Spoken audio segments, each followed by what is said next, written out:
Good morning.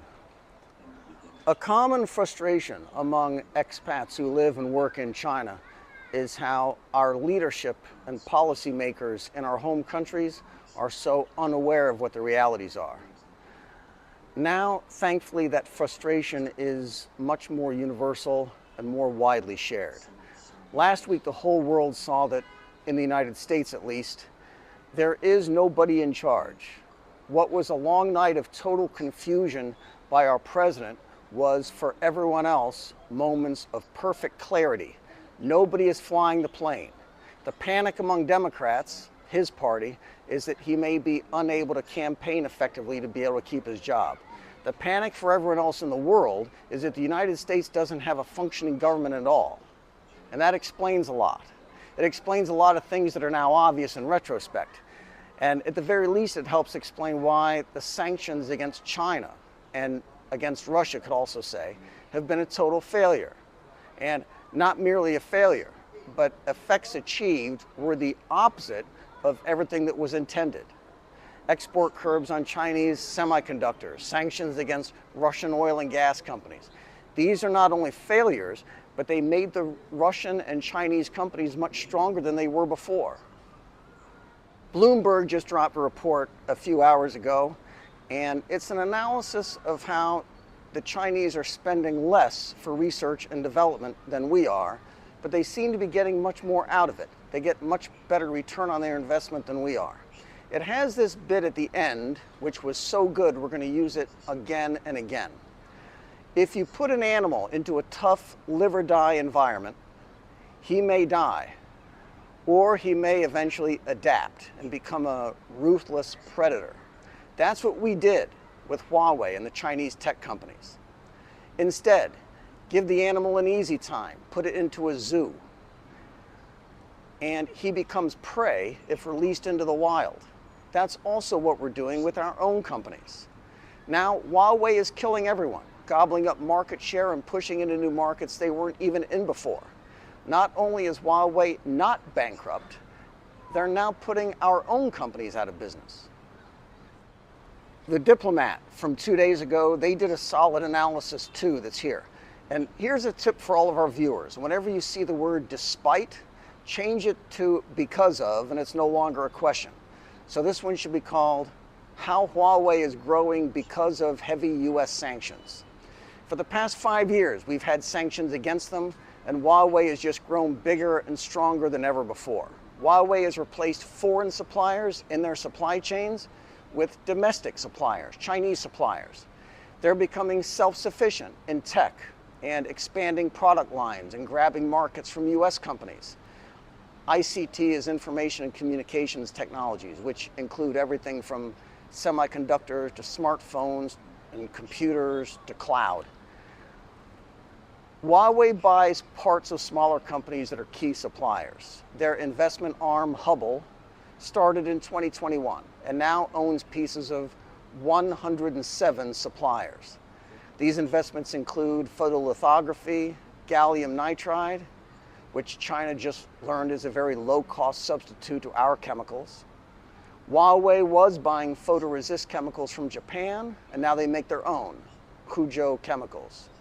Silicon carbide chips. They bought 4 companies that do that business, and now they have 32% of the world market for silicon carbide chips, which used to be monopolized by the German companies. So silicon carbide and gallium nitride, Huawei has built out their supply chains of those just since 2021, from zero to independence in 3 years. Chip making tools up next. China has so many companies making the tools for chip making gear that prices for them are falling. Said another way, this is a market that Japan, Korea, and the Netherlands and some US companies have big markets in, and their excess profits are about to go away because China is flooding the market with cheaper equipment, mass produced. Again, this is an industry that they weren't really in before.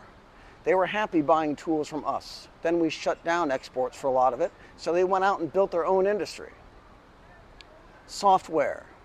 This includes operating systems. China was weak on software. Everybody knew it.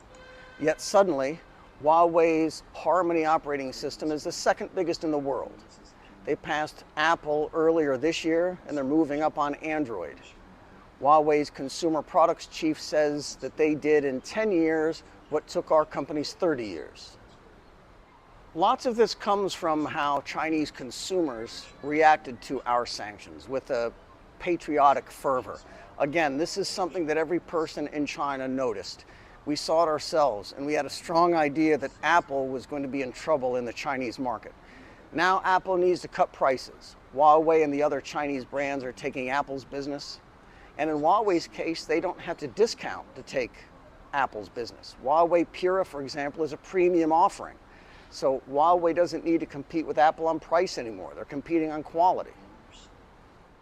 The same thing is happening with enterprise software and cloud, where Huawei's got 3,000 developers working to take over that business. Huawei wasn't in this business at all 5 years ago, and they're pushing open source cloud and enterprise solutions, which will make it easier for developers around the world to build software and apps on Huawei's tech. That's what open source will do. It'll encourage developers around the world to develop the apps which will drive more hardware sales to Huawei. On the hardware, Huawei's catching up there too, perhaps drawn even. Their flash memory cards used to come from South Korea, now Huawei builds its own. Across its product lines, Huawei has replaced 13,000 parts from foreign suppliers with Chinese companies. In AI, Huawei's Ascend processor is 10% more efficient than foreign chips used in LLMs, and in infrastructure, they are just behind NVIDIA. And NVIDIA acknowledges that Huawei is its #1 rival. Artificial intelligence was something Huawei didn't do at all a few years ago. Now it's got NVIDIA's CEO saying that Huawei is the company that keeps them up at night.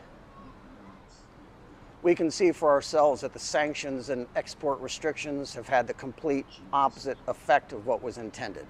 They did not hobble Huawei or slow it down, let alone put them out of business. Huawei survived, they have adapted, they have become the dangerous predator, and Huawei's strategy today is to destroy US tech companies in China, and tomorrow it will be to destroy US tech companies everywhere else. What we need right now is a total overhaul of our strategy and our thinking on China and Russia and BRICS and on everything. We need a radical change in direction. But now we know, and everyone knows, there's no one who can do it. This is Chengdu, Sichuan province. Be good. Give us this day our daily bread, and forgive us our debts, as we forgive our debtors. Lead us not into temptation, but deliver us from evil.